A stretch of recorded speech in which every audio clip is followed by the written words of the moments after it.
Opo, most of them. So ngayon ilan siya? 10? 10 po ito, 10 Pero may nauna na luxury sabi mo. supercars. Marami na pong nauna. May nabenta na akong Ferrari, may nabenta na yung Maserati. Yung Maserati ko na-donate na natin sa PGH para maitayo ng bone marrow transplant facility para sa mga cancer patients.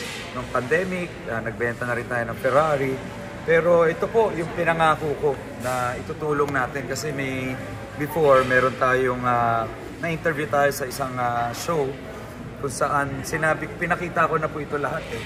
Sabi ko lahat ito sobra-sobra na binigay sa akin biyaya.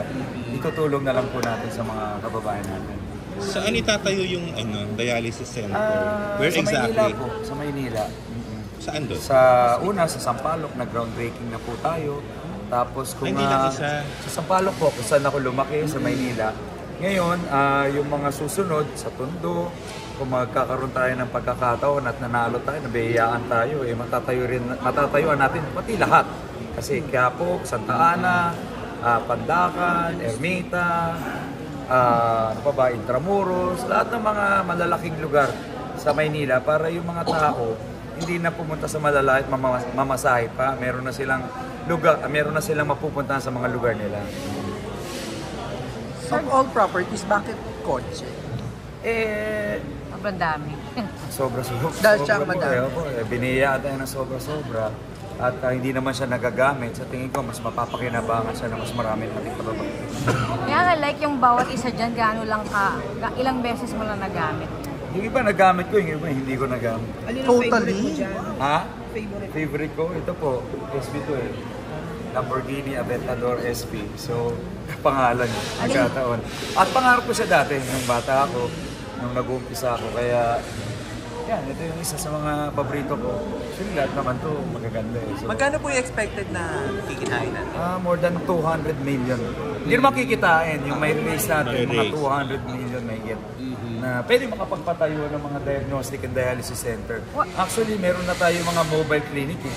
Yung mga mobile clinic na to, merong itong mga mobile clinic na meron tayo, meron ng mga x-ray machine, ultrasound, ECG, kung saan umiikot na to sa iba't ibang lugar ng Maynila para magbigay ng serbisyo. So hindi naman to yung una. Ginawa na po namin, pandagdag lang po ito. Dadagdagan lang natin. Kasi nga, ang laging hinihiling sa atin at binubulong ng mga kababayan natin, pang hospital, pang-check up, pambili ng gamot. Meron din kaming mobile butika kung saan araw-araw umiikot, nagbibigay ng libreng gamot, maintenance medicine para sa lahat ng mga kababayan natin. So, nagdadagdag lang. Siyempre po, kailangan natin ng pondo kasi yung mga ginagamit ko, sariling bulsa. Pinambili ko ng SB Mobile Clinic, pinambili natin ng mga mobile butika. So, lahat po yan, tinutulong lang natin at dadagdagan natin. Yung mga doktor, yung mga doktor na Ayun, puro, siyempre may bayad din, may volunteers. May volunteers, may binabayaran, siyempre may mga pamilya rin yan. Hindi naman pwedeng pro bono o libre yan. So, may konti lang, hindi naman sila naniningil na malaki. Sa mahirap din ba sa... Question! Patigil nyo na lang lahat yan. Patigil nyo na lahat ha. Thank you. Follow-up daw sa matagal mo bang pinag-isipan na na kasi syempre love mo itong mga sasakyan, na bibitawan mo na sila? Matagal na po ito actually, tinutupad ko lang yung pinangako ko dati. Actually ngayon gusto kong pakita sa inyo may konting video, yun yung interview ko sa buhay ko. Pagkapanood yun nun, sasabihin ko kung bakit ito yung ginagawa natin. Tinutupad lang natin yung pangako na sinabi ko dati. Kasi sabi ko basta may sinabi tayo, tinutupad naman natin. Okay ba? Alin po dyan yung pang-date yung car? Pang-date? Ginagamit nyo lagi. Nakaban lang Ang kami. joyride. Nakaban lang kami. Hindi kami nag-sports. Pero saan na siya dyan nakasakay? Ano? Parang isa lang. Alin? Yung Rolls Royce yata. Nagamit namin one time. Wala na yung pinka. One last, gaano mo katagal inipon? Gaano katagal na? Ito? Siguro mga 10 taon. Ilan lahat ang kotse mo sa? Sakto lang. Pag na auction na lahat, ilan pa matitirang cars mo? Meron pa naman mga pang-service natin, pang araw-araw. Kung nakakawali ko ba nung uma-assess ka na anong unang kotse? BMW. Talaga?